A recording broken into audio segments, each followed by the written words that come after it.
Hello and welcome to this next video. Thank you for watching. In this next video, we will look at what is the background we need to take into account when we want to get a proper biblical understanding of the whole of Revelation 13. Now, the direct context for Revelation 13 is provided by Revelation 12, and more specifically by verse 12 and verse 17 of Revelation 12. Now, these two verses read as follows. Revelation 12 verse 12 says, "Therefore rejoice, O heavens, and you who dwell in them. Woe to the inhabitants of the earth and the sea, for the devil has come down to you, having great wrath, because he knows that he has a short time." Revelation 12 verse 17 says, "And the dragon was enraged with the woman, and he went to make war with the rest of her offspring, who keep the commandments of God and have the testimony of Jesus Christ." Now let's summarize Revelation 12. Revelation 12 tells us about the origin of the dragon, what he has tried to do to undermine God and the redemptive work of God for humankind. How the dragon has failed in these attempts, how the dragon was repeatedly overcome by the saints no matter how hard he tried to destroy the church, and how he has then set out to make war with the rest of the saints who were still to come in the upcoming generations. This war of the dragon which he wages against the rest of the Christendom throughout history, specifically that of which Revelation 12 verse 12 and verse 17 speaks, takes place during the whole of the church period up until the beast of Revelation 13 verse 1 is revealed. This war includes all that Satan brings against the saints in various ways, which also includes all the forms in which the Antichrist spirits and the spirits of the false prophets manifest themselves in their attack against the church the whole time, and also their spiritual destruction of the rest of the human race.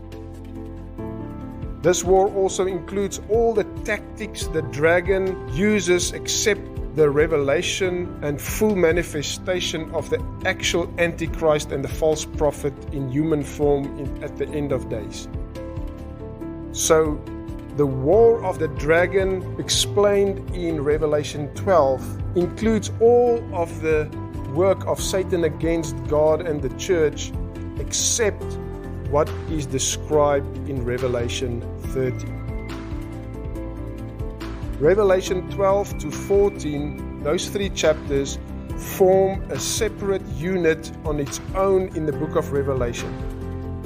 It tells us the whole redemptive story of the human race in a dramatized way, symbolic way, which starts from the origin of Satan and his demons, the fall and the redemption of the human race, and the final crushing of the satanic rebellion by Christ himself.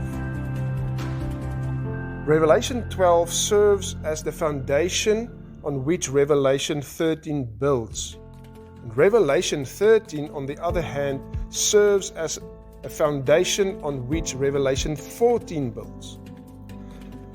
There is therefore a logical flow in the narrative of Revelation 12 up to Revelation 14. A good understanding of the logic of this narrative, which Revelation 12 and 14 brings to us, will serve us well in our determining of what the meaning is of the mark of the beast. Now we can illustrate this logical flow of this narrative as follows. Let's look at Revelation 12. And Revelation 12 basically speaks of the origin of Satan and the origin of the church and the wrestling between Satan and the church throughout the ages. So Revelation 12 tells us of the origin of Satan and his demons and the original fall, how God's salvation plan for the human race through Jesus Christ was implemented. It tells us about Satan's attempts to undermine God's salvation for man. It tells us about Satan's failure to undermine God's salvation for man and how he was banished from heaven. It tells us about Satan's failure in his pursuit to destroy the first century church. And it also tells us of Satan's war with the rest of the church throughout human history. Then we come to Revelation 13. And Revelation 13 basically tells us of the satanic rebellion at its fullest. It tells us of Satan's final and full manifestation among the human race at the very last of the last days through the following ways: through the first beast, through the second beast, through harsh persecution of the church during this time, through deep deception of the human race into beast and dragon worship. And this deception would come through a display of might, a display of spiritual powers, through the institution of image worship, and also through the institution of the mark of the beast. Then we come to Revelation 14, and Revelation 14 in a nutshell is basically describing God's final crushing of this satanic rebellion. Revelation 14 gives us a description of who the true Christ is and who the true Lamb of God is, as opposed to the false Christ of Revelation 13 and a false prophet of Revelation 13. It describes to us what true worship is and who the true worshippers are, as opposed to the false worship and false worshippers of Revelation 13. Revelation 14 also tells us of the pronouncement by God of his wrath and judgment on the worshippers of the dragon and the beast. It also tells us in a nutshell of the second coming of Jesus Christ. And basically two things about that. The first one, the removing of the church from the earth when Christ is going to return. And secondly, also the final destruction and punishment of all satanic forces and sinful humans by God. So in conclusion, it is therefore important to understand that Revelation 13, and therefore more specifically Revelation 13 verse 16 to 18, is describing to us the climax of the satanic rebellion against God and Satan's war on the church worldwide. Revelation 13 doesn't describe events which have already taken place previously in human history, but events which will take place at the very last of the last days, when the satanic rebellion against God and Satan's war on the church is at its fullest. It's that fullest of the satanic manifestation which will lead to the institution of the mark of the beast by Satan himself through the Antichrist and false prophet.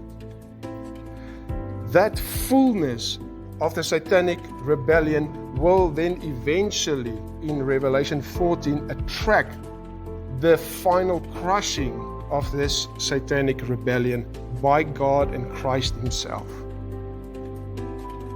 So we will look at the specifics of this climax and fullness of the satanic rebellion in the next video. How Satan's rebellion against God and his fullness of evil's manifestation through and among the human race takes place. We will look at this in our next video. See you in the next video.